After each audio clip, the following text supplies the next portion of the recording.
para analizar lo que ocurrió durante días anteriores y para ello está el reconocido periodista Oscar Davis Martínez, quien nos hace favor de acompañarnos para comentar temas que ocurren en el estado de Morelos. Oscar, buenos días. Evaristo, buenos días y gracias.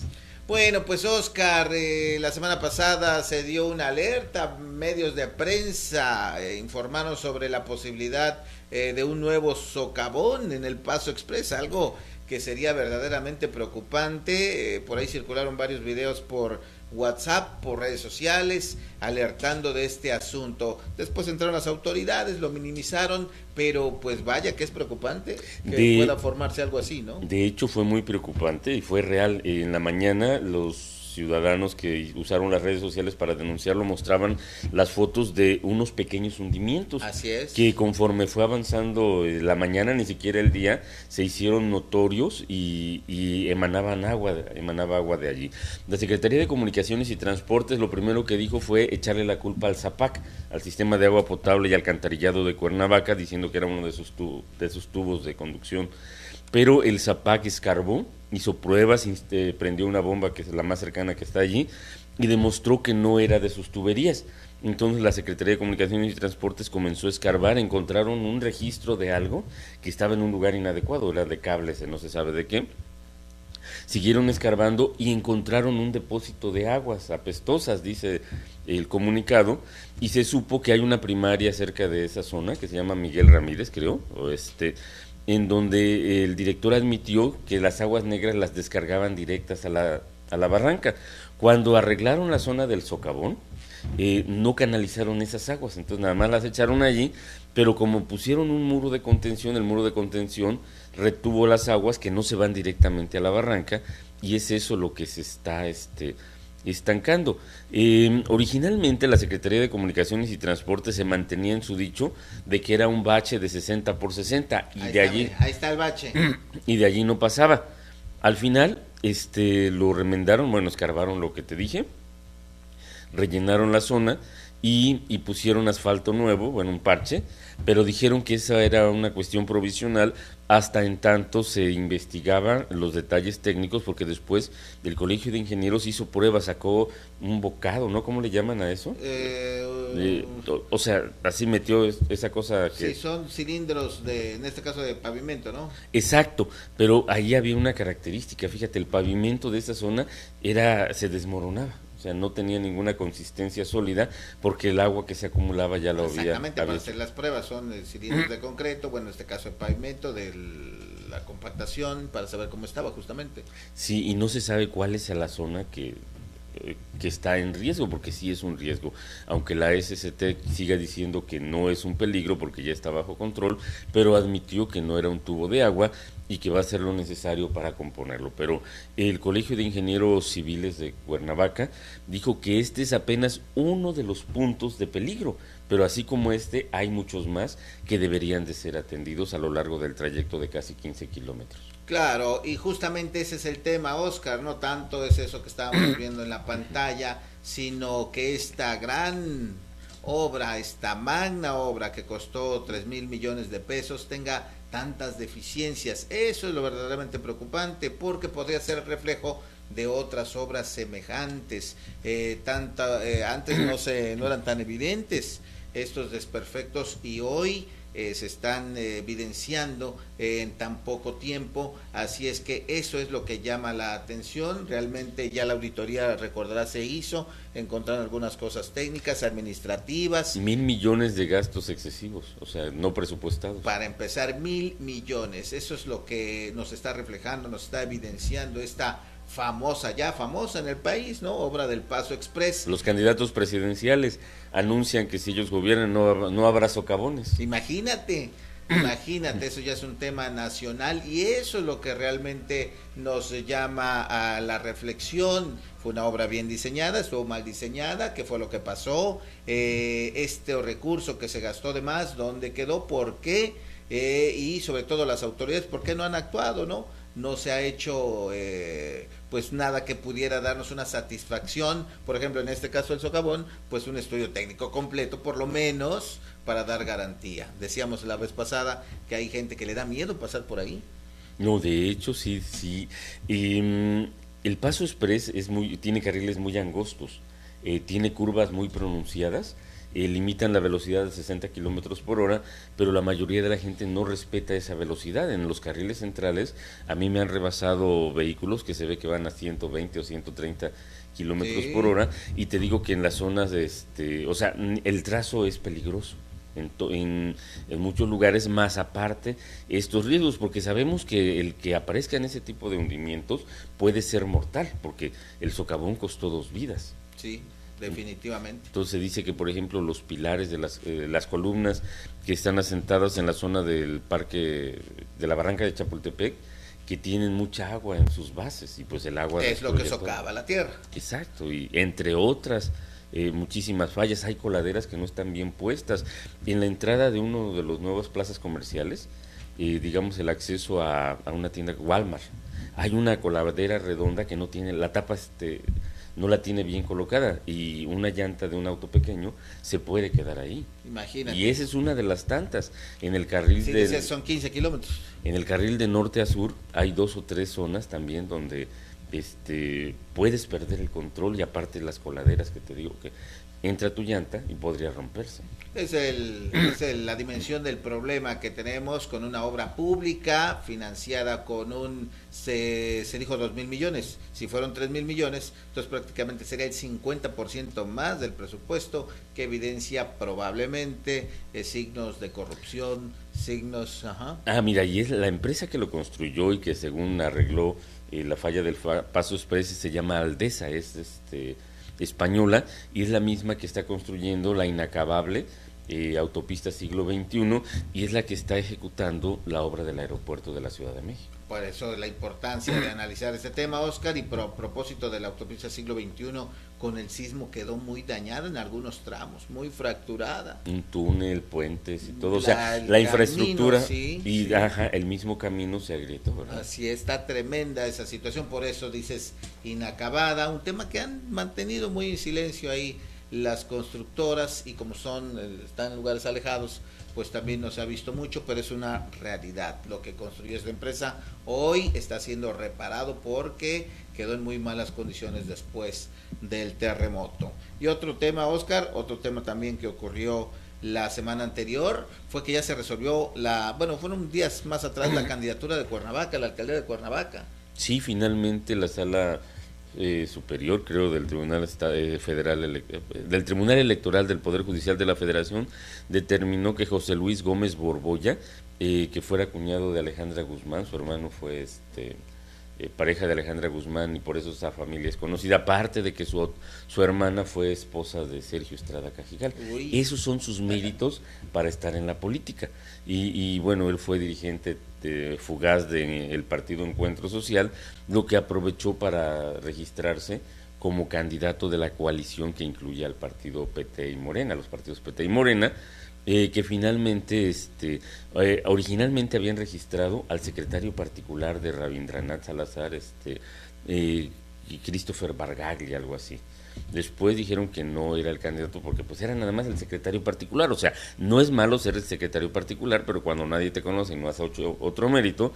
Y después se anotó como emergente Gómez Borbolla, pero después resulta que Cuauhtémoc Blanco quería al super preparado para gobernar, Gilberto Alcalá Pineda, el árbitro. Al árbitro, necesitamos un árbitro que nos ayude aquí en la jugada, ¿no? Y bueno, se hicieron dimes y diretes.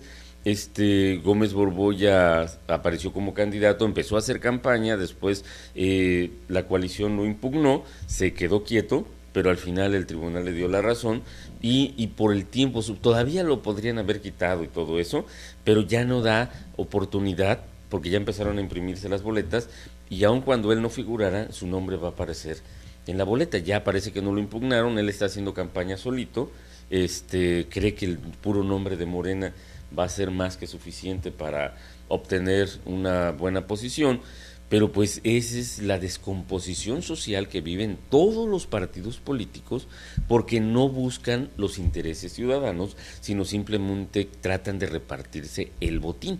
Porque pues bueno, Cuauhtémoc Blanco, que considere que Gilberto Alcalá Pineda, un hombre que cuando fue diputado local solo por la fama que logró como deportista, y que su único mérito fue haber embarazado a una edecán del Congreso, pues que Cuauhtémoc Blanco piense que era el mejor alcalde para la ciudad, habla del grado de que todos los candidatos, no solo Cuauhtémoc Blanco, yo creo que todos o la inmensa mayoría están desconectados de la realidad de la sociedad que pretenden gobernar. Y has dicho algo muy cierto, la mayoría de los candidatos de Morena, que hay que entender que no todos los candidatos que van por Morena son postulados por Morena, algunos son por Encuentro Social, otros por el Partido del Trabajo. Bueno, y lo que has dicho muy bien es que quienes están en esa coalición creen que por la cascada, por el voto, van a ganar. Eso también es un tema interesante, Oscar, el famoso voto diferenciado. Evidentemente, los candidatos de esta coalición dicen, voten en cascada, voten parejo, todo para nosotros. Mientras que ya hay hasta intelectuales, ¿no? Como Enrique Krause, que dicen, no, señores, voto diferenciado. Y en esas estamos ahorita. Bueno, Enrique Krause será muy intelectual, pero en realidad siempre ha sido un intelectual pagado por el gobierno federal, o sea, nunca... Y si el gobierno federal es panista, allí está Enrique Krause. Si el gobierno federal es priista, allí está Enrique Krause. Él hizo una labor notable de divulgación de la historia, pero también manipuló. Él fue de los que ayudaron a Carlos Salinas de Gortari a sondear la posibilidad de la reelección presidencial. Él fue el que enalteció la figura de Porfirio Díaz. Porfirio Díaz fue un hombre brillante, visionario y todo lo demás, pero enfocó todas sus energías solo a mejorar la vida de una minoría, un porcentaje ínfimo de los mexicanos, los que eran los dueños de la riqueza, los que les trajo el ferrocarril, el telégrafo, la luz eléctrica, el cinematógrafo y todos los avances, y por eso algunas personas ignorantes dicen que fue un gran gobernante. Pero bueno, fue lo que fue. Él tenía la mayoría de la población empobrecida, analfabeta y sujeta a regímenes de esclavitud como el encasillamiento, los encasillados en la zona sur, las tiendas de raya y todo eso, pero Krause promovió la imagen, ¿te acuerdas? A través de una telenovela que se llamó La Silla del Águila, creo que, y libros y todo lo demás. El vuelo del águila, ¿no? Bueno, la silla del águila, no. El vuelo del águila, el vuelo del águila. Creo que también hizo lo del carruaje él. Ese es más antiguo. Eso, eso es de los años 70.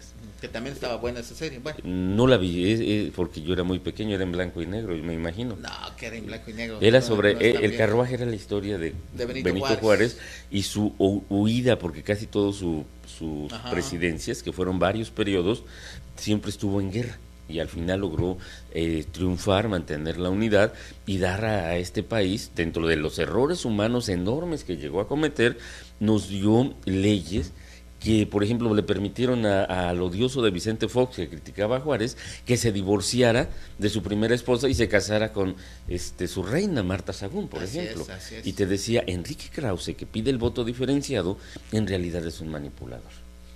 Pero bueno, volviendo al sí, por ejemplo, candidato a senador por Morena, Radamés Salazar, el único mérito es haber sido hermano de Rabindranath Salazar. Y en la misma línea está el candidato a diputado federal, ¿no? Exacto. Por ejemplo, no hay congruencia entre las personas que proponen y los principios del partido, porque también, criticando a Morena, su candidato a alcalde de Amacuzac está en prisión en estos momentos, pero lo mismo podemos decir del PRI, que pues no podemos alabarle que ellos sí tienen el gusto, la ética y todo lo demás, ¿no?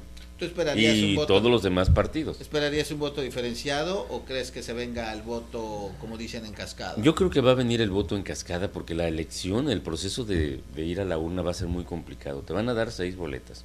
En cada una de esas boletas van a aparecer las fotos de los candidatos y todo lo demás, pero van a estar repetidos también por coalición. Así es. Entonces la gente, y aparte vas a tener una cola enorme de gente que ya quiere pasar a emitir su voto, y pues va a ser muy difícil decir, a ver, aquí bla, bla, todo. y probablemente para más rápido. Entonces recomendaríamos a la gente que ya vaya preparada, ¿no? Que sepa distinguir cada boleta y que tenga en la cabeza su candidato para hacer el proceso sencillo y rápido, ¿no? Para que aproveche su voto, porque van a pasar 6 años para que podamos elegir a otro presidente de la República. Los 6 años anteriores, o hace 6 años, los que votaron por él eligieron a Enrique Peña Nieto, que como punto de final está en el proceso de privatizar el agua. Ya privatizó las reservas petroleras, por ejemplo, se las entregó a la iniciativa privada en la llamada reforma energética, que significó que creo que ya está casi a 20 pesos el litro de gasolina premium, ¿no? Por ejemplo. Ahorita está la versión, yo no la he confirmado, pero ya había hecho un intento hace 2 años o 3, en el 2015, de privatizar el agua, o sea, entregarle el manejo del agua subterránea a empresas privadas que a su vez, por ejemplo, el sistema de agua potable de Jojutla, por poner un ejemplo, nos da el servicio a nosotros, pero tendría de sus ingresos que destinar una parte a pagar el agua que usa, como los sistemas de riego, a una empresa, la que fuera concesionaria, pero principalmente esa concesión se da a empresas mineras para que exploten la modalidad de la fractura de piedra, y no sé cómo se dice en inglés, fracking o algo así, que requiere grandes cantidades de agua para extraer petróleo y algunos otros derivados minerales y demás, hidrocarburos, por ejemplo, y eso tiene que ver con el otro tema. Así es, tiene que ver con el otro tema, pero antes, Oscar, hablando de la sustitución o más bien el candidato a la alcaldía de Cuernavaca, ya también aquí en Jojutla hay un nuevo candidato, fíjate, no sabía. Estamos viendo pues ya pocos días de la elección, me parece que es Benjamín por el partido Nueva Alianza, habían registrado uno, luego a otro, y finalmente hay otro. Ay, ¿cómo se apellida? Un conocido tuyo, por cierto, que a quien le dicen el pastor, creo que es pastor, y ahora va por los colores de Nueva Alianza. Así como ese, queremos advertirlo, así como ese son cambios que el INPEPAC en su lentitud no ha difundido convenientemente. Así es que aquí, por ejemplo, le damos la información que disponemos, pero las cosas pueden cambiar ya al final, a unos días de la próxima elección. Y porque no quieren gobernar los partidos y no quieren las prebendas que da participar en una elección. Ya ves que les dan mucho dinero por eso. Así es, y estamos ya a prácticamente 2 semanas, Oscar, de las elecciones, y en medio de esto, México le gana a Alemania en el Mundial. No te veo contento, no te veo feliz, no traes la bandera, la matraca. Fíjate que después del partido y todo me fui a trabajar, tomé el pullman y ya subía ¿cómo se llama? Mi bus, y ya subieron el pasaje, 2 pesos, que de 33, no sé qué porcentaje sean 2 pesos, pero es más del 5%. ¿Y cuánta gente protestaba en la taquilla? Pues nadie. Nadie, porque todo el mundo estaba feliz. Estaba extasiado. ¿Cuánto es? Sí, quédese con el cambio, chofer, ¿no? Pensando.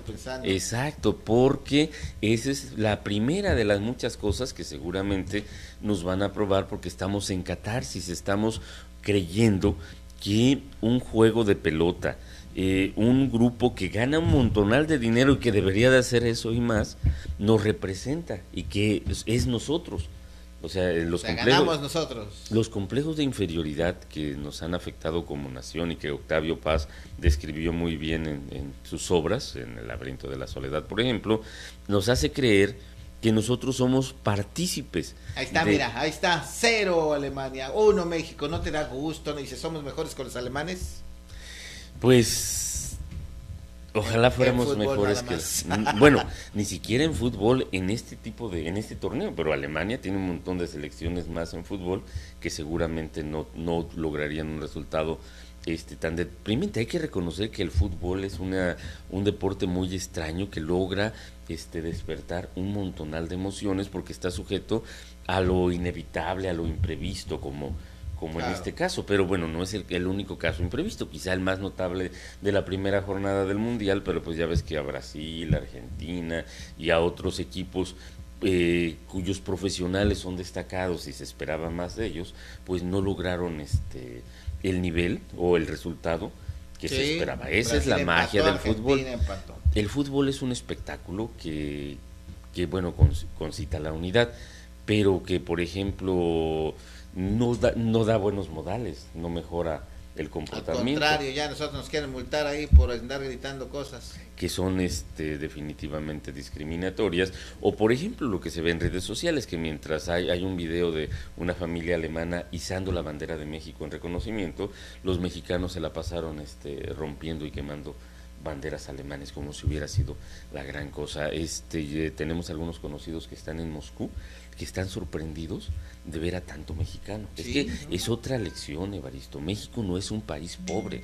México es un país terriblemente desigual, de 130 millones de personas, que si logra mandar unos 25,000 mexicanos a un lugar tan lejano como Moscú, es porque tiene el recurso, tiene el potencial, pero imagínate todo lo que se podría haber hecho en el desarrollo con ese dinero. Está bien, es su derecho, es su propiedad, su capital, lo que tú quieras, pero quiere decir que nosotros podríamos ser mejores si nos uniéramos en las mismas causas, no solo cuando juega el equipo profesional que dice representar a México. Claro. En realidad a mí no me representa. Y además, como dices, aquí la pregunta es ¿por qué no la mayoría de mexicanos tenemos la posibilidad ya no de ir al mundial, simplemente de viajar, de vivir bien, de tener satisfactores, de tener todo lo que necesitamos para estar pues más o menos con posibilidades de desarrollarnos en lo que queramos, ¿no? Exacto, pero ese sería el tema. El fútbol es un espectáculo que adormece la conciencia, porque yo creo que hasta Enrique Krause gritó entusiasmado y está lleno de fervor patrio y todo eso, pero el problema es de que siempre son distractores no es un distractor cualquiera. Entonces ahora hay que vigilar a los congresos, tanto al federal como a los locales, porque pues ahí pueden aprobar absolutamente todo. Sí, hay que estar atentos en el siguiente partido, no vayan a subir el pasaje otra vez. Ya hice la cuenta, Oscar, sí son 5%. El 5% de aumento es más que el nivel de inflación que dice el Banco de México que estamos sufriendo, imagínate. Y de un golpe, y es un solo aumento. Y cuando la gasolina, sigue estando en los niveles, tienen un nivel muy alto de rentabilidad de esa empresa, porque por ejemplo te cobran lo mismo de ida, que es en subida, que de bajada, cuando el gasto de gasolina es menor y no hay ninguna consideración. Sus autobuses ahora son de muy mala calidad. Esa es otra. En fin, nada más de consuelo nos queda de que así como en México enloquecemos con el fútbol, pues también en otros países y en países avanzados, ¿no? En Inglaterra, en Alemania mismo. Pero en Inglaterra, en Alemania, en Francia y en España y en Suecia, nadie se suicida, Evaristo. Eso sí. En Brasil, en México, en todo hay tonterías. Ya ves, cuando en Brasil el mexicano que se cayó de un crucero, ¿no? Por andar borracho. Los brasileños que se suicidan cuando pierdan todo eso, pero ese tipo de cosas no ocurre en los países más avanzados. En algunos sí es un aliciente, como Islandia, un país de 350,000 habitantes que llegó, creo que fue el subcampeón, ¿no? De la Eurocopa, algo así. Y le empató a Argentina. Bueno, allí los une, pero no por eso dejan de hacer lo que hacen. Y nosotros abandonamos todo. Y el progreso, los trabajos se suspenden, las clases se suspenden. Se paraliza el país. Sí, ayer creo que no hubo tanta borrachera porque nadie se esperaba ese resultado. No, aparte, nadie esperaba tener que celebrar. Pues no estaban preparados. Ya había almorzado toda la gente. ¿Y cómo ganamos? Pues ya, como que ya no dan ganas de ir a la botana. Bueno, gracias, Oscar. Tema polémico, interesante. Gracias. Ya estaremos comentando la próxima semana cómo le fue con Corea. Bueno, esperemos que no también, para que los diputados, los que gobiernan, que nos quieren dejar un regalito de varias generaciones, que cueste varias generaciones. Ay, ni digas, sí. No, es que el agua, la privatización del agua es una cosa muy grave. Es inminente, sí. Pues bueno, pongámonos listos. Gracias, Oscar. Buenos días.